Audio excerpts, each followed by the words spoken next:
kali ini kita akan mempelajari tentang materi tokoh cerita fiksi. Tokoh cerita fiksi ini dipelajari di kelas 6 SD.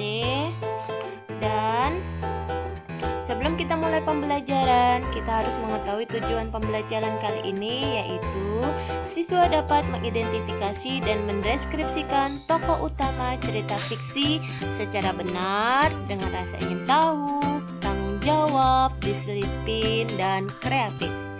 Nah, anak-anak, selain tujuan pembelajaran, ada muatan intak yang akan kita peroleh, yaitu yang dikutip dari salah satu ayat suci Al-Quran, yang artinya, hingga mereka sampai di lembah semut, berkatalah seekor semut, "Wahai semut-semut, masuklah ke dalam sarang-sarangmu, agar kamu tidak diinjak oleh Sulaiman dan bala tentaranya," sedangkan mereka tidak menyadari.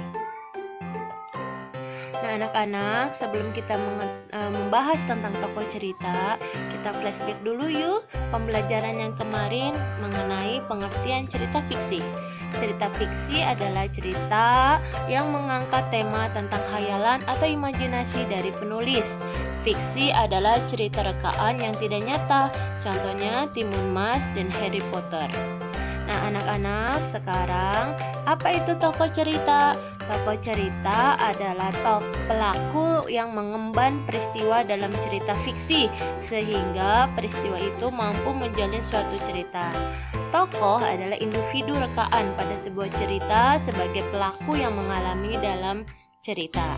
Nah, anak-anak, tokoh cerita adalah unsur penting dalam cerita fiksi karena tokoh adalah pelaku yang menghidupkan cerita fiksi tersebut. Ya.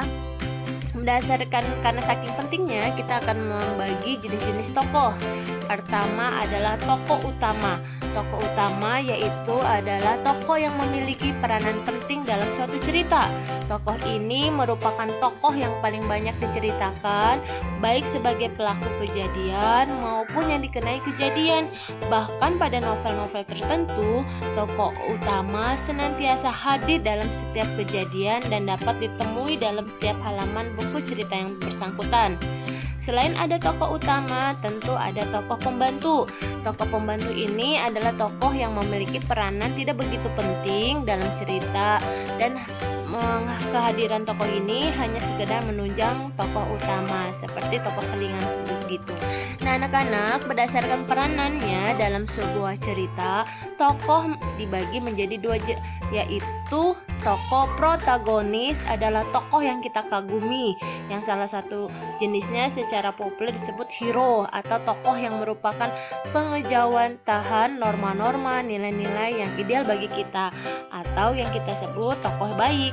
Ada juga tokoh antagonis, adalah tokoh yang menjadi penyebab timbulnya konflik dan ketegangan yang dialami oleh tokoh protagonis. Kalau kita sebut tokoh jahat ya anak-anak ya.